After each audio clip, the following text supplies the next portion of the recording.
Guys, what is going on? It is J098, and today I have for you guys a little bit of Conquest on Operation Locker, and we lose. No. Yes, but it's true. We do lose in this game, but it was a great game. I liked it. We don't lose by very much. We only lose by about 50 or 60, something like that. But it's not like we got our asses handed to us. It's not like it was 700 points to 0.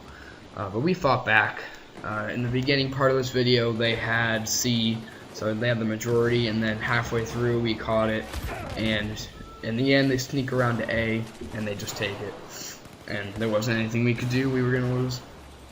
But today wasn't really about the gameplay. Today I would like to talk to you guys about consoles, specifically our new consoles, the PS4 and Xbox One. So let's get started. The reason why I choose PS4 over Xbox One, for this I have a couple reasonings. One, I've always been a PS person, PlayStation. I had the PS1, 2, 3, now 4. PS1 was a good console back in its time. PS2 was fantastic, and so was PS3. PS3 was a big time where I considered going to Xbox 360, but I ended up not for a couple reasons. Because it was PS3 online was free, and a couple other reasons. But back to the newer consoles, why I prefer PS4 over Xbox One. Like I said, it's because I've always been a PlayStation guy. I've always liked their controllers better. I never really liked Xbox's controller. I always thought it was too vertical. It wasn't very wide. I felt like I was just gripping something really small. I didn't really like it that much. I love the PS4 controller. I love how they kept it original, but they added a couple new features to make it a little different and make it a little more usable, comfortable. I could play for hours and it wouldn't bother me.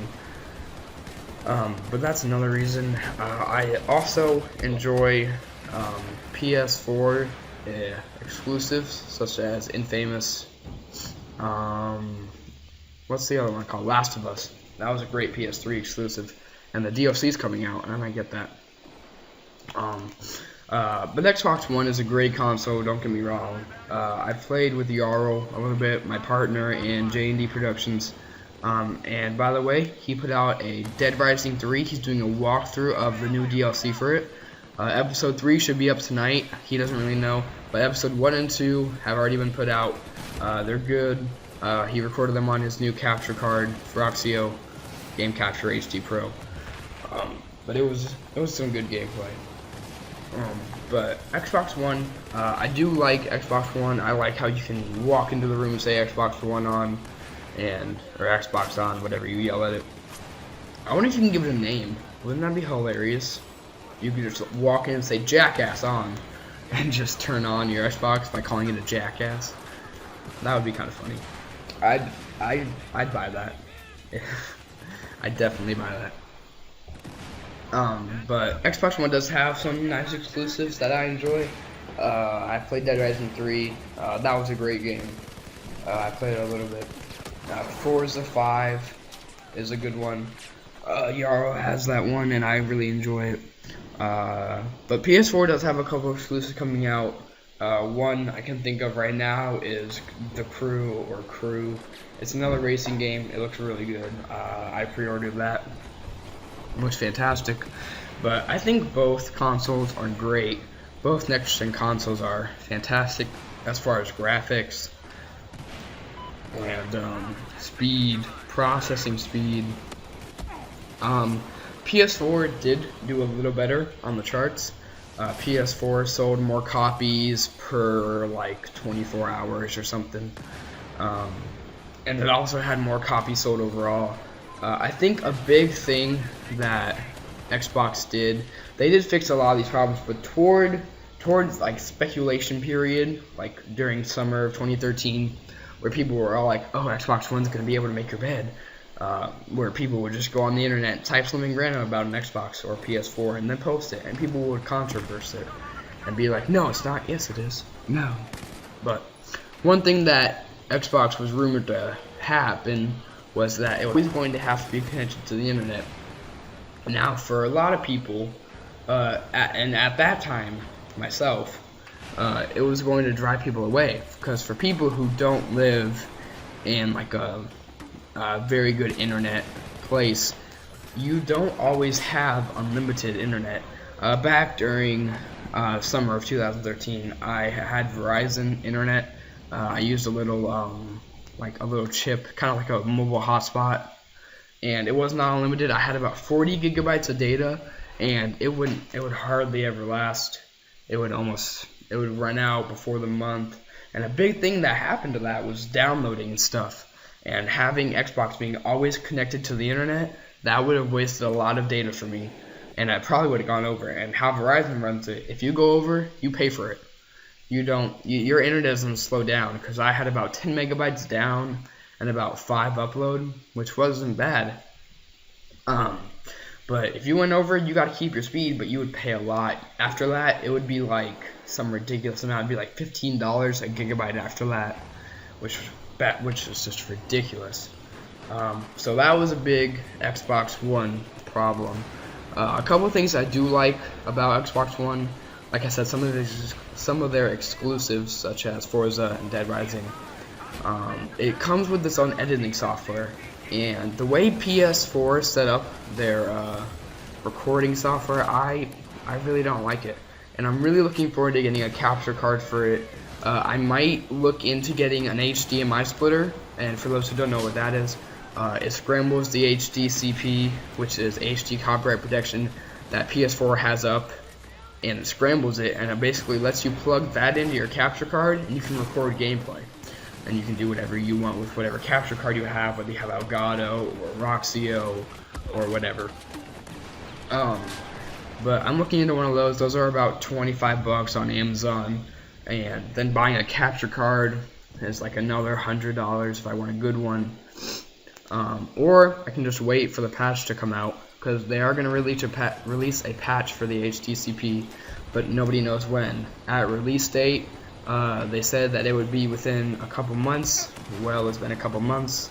No rumors of a patch. I've googled all over the place, and I have no idea when they're going to release that. I really hope it's soon, because recording like I do now is kind of a pain in the butt. I didn't get this entire gameplay because of the recording. It can only do 15 minutes at a time. So I didn't get this entire game because it was like 25 minutes, which the beginning wasn't that good. So it's not like you guys are really missing anything. But with Xbox, it has its own editing software. Like, you can trim. For PS4, you can do a little bit. You can trim your videos with only like 1 point. So if you record 15 minutes of gameplay and you only want minute 5 through minute like 12, well, then you're good, because it only lets you record one set. But if you want to record minute 2 and 3, and then 6 and 7, and like 12 and 13, and mash them all together and make like a montage type thing, PS4 won't let you do that, but you can do that on Xbox 360. You can voice narrate on Xbox 360. You can upload to YouTube on Xbox, or not 360, I'm sorry, Xbox One. But Xbox One does have a little more as far as that goes. I'm gonna say this right now because I think it's true. I think that PS4 is for the more hardcore gamer. I think it has the right RAM, the right graphics card. I